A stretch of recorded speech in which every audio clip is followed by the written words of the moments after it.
Cagayan de Oro must remain and continue to be a good investment destination, not only for Cagayanons, but also from other LGUs.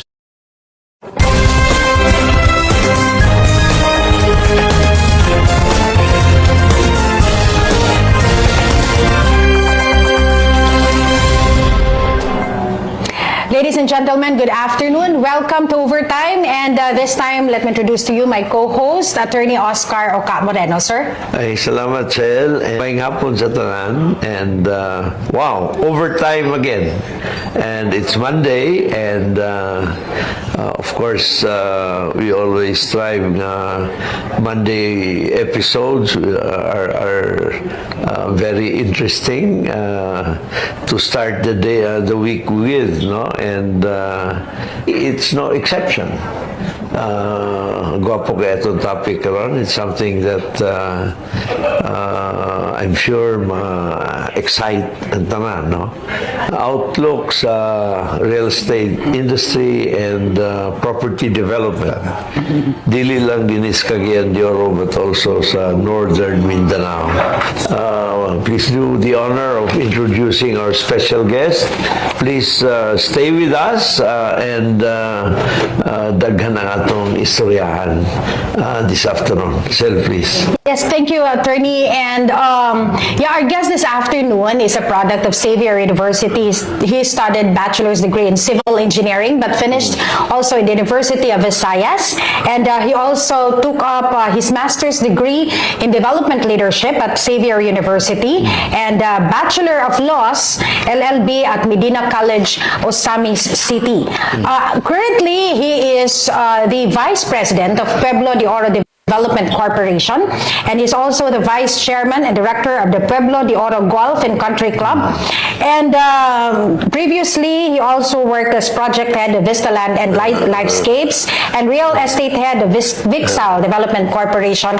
And ladies and gentlemen, let's welcome Engineer Chrysler Acebu. Sir, mayong hapon to the viewers of Overtime, and of course, Attorney Oscar Moreno, sir, and Ma'am Maricel Rivera. Thank you so much. Salamat for accepting our invitation. No?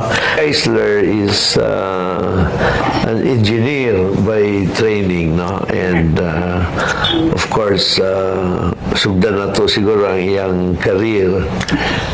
He is now President and Director of Pueblo Golf and also sa Pueblo Development nasa siya diya. We'll be talking later about the ICC Group, of which Pueblo is a part. No? Yeah. But before getting to that, Zel, istoryahan sa nato iyang career kay dinigikas Cagayan nagdako. Dili ko Cagayan de Oro nagdako. Yes, Attorney Oscar. And eskwela siya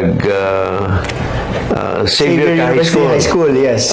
And hindi ka nag-engineering. Pero I transferred to Cebu. Sa University of the Visayas. And then nag-eskwela ka po Xavier later for advanced courses. Yes.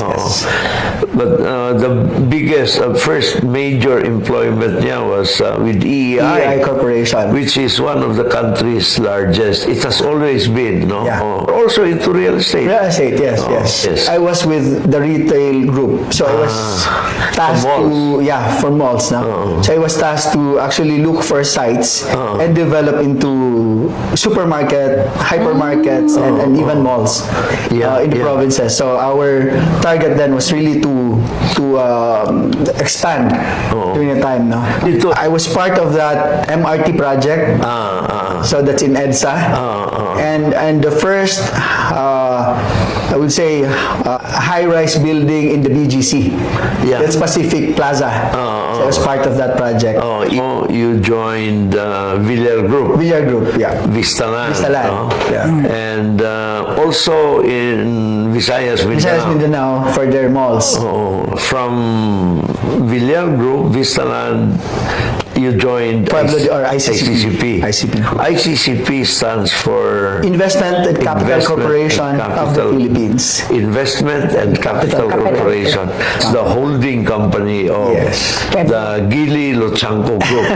Okay, kanon na to. Atong eventually dito gyapon mo paingon sa mga development projects sa ICCP Group, both Cagayan de Oro, the region, and even Visayas, Mindanao.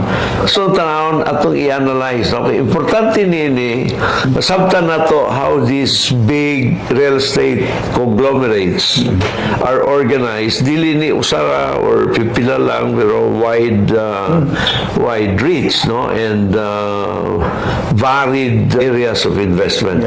Please, Chrysler. Okay. So, as shown on the screen is our township. This is practically a 400-hectare development, but what's shown here is the Golf Estates area, where our Robert Trent Jones design golf course is shown.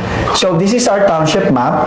So we actually identify or call this as the north and the south side. So the north consists of the business park, where our SM CDO, the first SM in Cagayan de Oro, is located. This is the business park. This is actually a 25-hectare business park, where our IT park is also located. Kanang converges. Yes. It used to be linked to support. That's the first IT or business process outsourcing in Mindanao. So that's where we have it in the business park also. So we also have our residential subdivisions, namely Morning Mist, Phil-Am, Hillsborough, and Golden Glow. We also have institutional locators.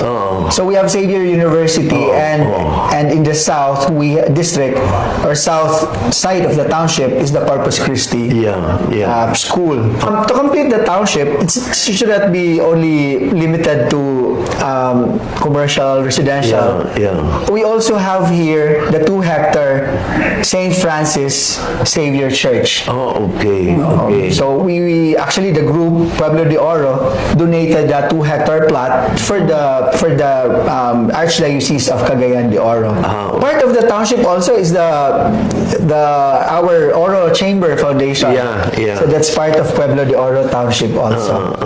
So this is the north side. This is the upper the plateau area, and down the valley, also part of the north side, we also have residential projects or subdivisions. So that's Forest View, San Agustin Valley Homes. That's our socialized housing.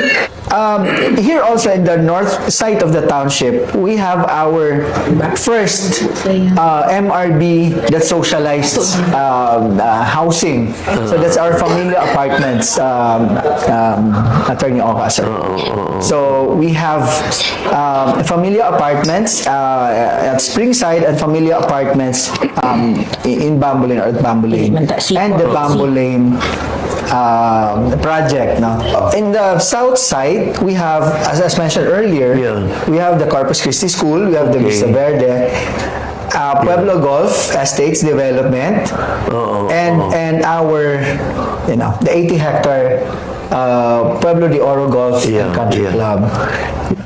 So, as mentioned, we have the golf estates. In the area also of Pueblo Golf, we have we used to refer that as Hotel Coresco. But it's already sold to another local businessman. So it's not operating anymore as Coresco. And this is the Hotel Paghapon. They're actually doing some renovations to eventually open again as a hotel.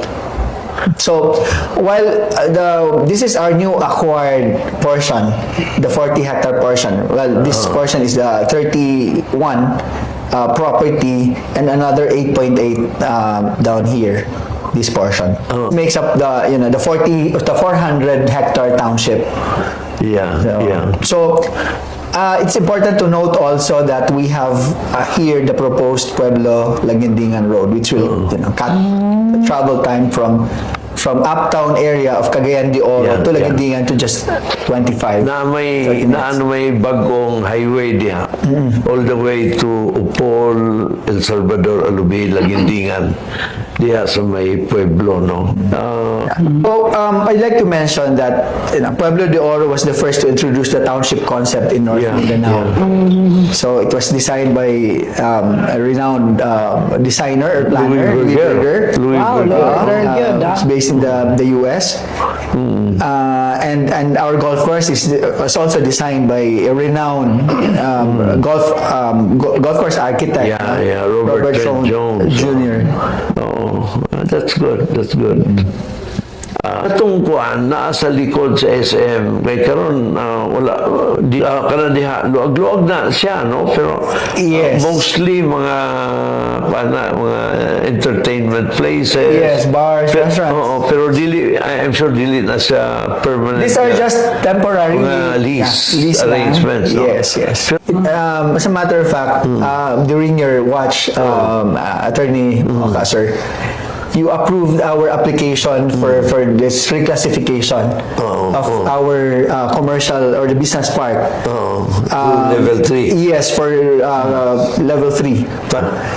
And also we were approved by CAAP to go as high as 95 meters. So that's more or less 30 to 31 stories. So that's yes. Taas pa kayo. Taas pa. So thank you. So these are our completed projects. Yes. Pila na kabuka developments ng inyo karon? We have 17 residential subdivisions and projects. We also have 3 commercial subdivisions. So this is the Masterson Mile, North and South, and the business park, the 25-hectare business park. Ang Masterson Mile is getting busier now. Yeah. If you remember this, this is in the early, 1996, no? Before see the signage there or sign saying that we are building a township. That was really our slogan when we started. This is the ICCP Group. So we're actually divided into 2 groups.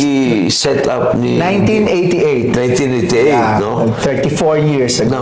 We're actually divided into groups, Attorney Ocasar. Financial and the property development. So under the property development, we have the Science Park of the Philippines. So we're the pioneer and leader in industrial park development. We also have Sojits, in partnership with Sojits, and we are ISO certified company also na ISO 9001, 2008, and other ISO certifications. So from a small boutique investment house, we are now about 30 companies. Group of companies. I'd like to specifically mention also that we also have a foundation. That's something companies cannot live without. Basically, the companies under the ICCB Group of companies. Yes, dedication. Ang Cagayan de Oro is right in the middle of Mindanao. Nakita na ni Gini. Which is, kuan ba, mas nakakita ang taga-gawas kaysa sa ato. Cagayan de Oro. And but the fact is, we cannot forget ang Luchanco, ang ICCP Group was one of the pioneers. Nag-trailblaze. Given or afforded to Pueblo de Oro. Challenges ninyo during the pandemic in terms of sales? I think I should underscore what we actually experienced during the pandemic. There was this really disruption. So others, of course, our sellers who are more comfortable doing the face-to-face meetings. Yes. But these disruptions with regard to selling this actually forced our sellers to also evolve, no, from traditional selling to more virtual, digital marketing. Cagayan de Oro must remain and continue to be a good investment destination, not only for Cagayanos but also from other LGUs. Pero Cagayan de Oro must also respond to the pressure. Okay, many are coming into Cagayan de Oro because of the good opportunities, the many opportunities that we have here, no? So Cagayan de Oro must be able to share these opportunities sa uban. Munang kanang metropolitan CDO, mo ginang tubag niya. So kinahanglan ang mga basic services must also be available. Health, education, etc.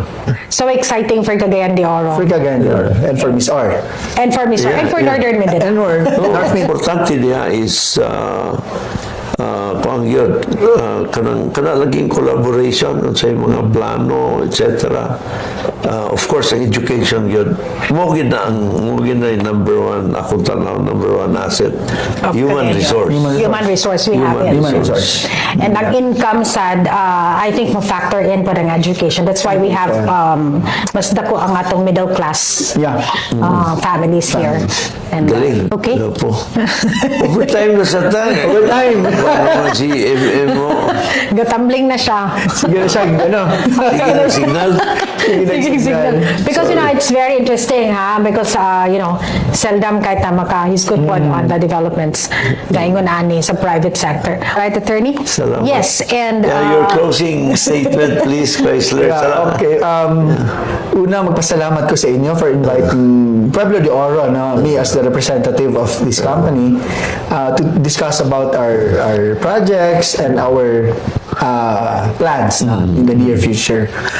So I'd like to take this opportunity also to say my express my gratitude to Attorney Oka, because during his watch actually as our city dad or mayor, we were able to have our projects approved, and then of course to continue our development in Cagayan de Oro. So, daghan kayong salamat, Mayor. Maricel, thank you kaayo. Thank you, good, for giving me this opportunity. And thank you, Attorney. Thank you, Engineer Chrysler, and yes, Attorney. Salamat kay Chrysler for accepting our invitation. Of course, pasalamat sa ICC Group through Pueblo de Oro for believing in Cagayan de Oro. No, you look back in the early 90s, although improved ng national economy that time, panahon ni FBR, liberalization sa telecoms, liberalization sa water, liberalization sa utilities, power and all that, no? With all these economic reform measures that have been implemented, no?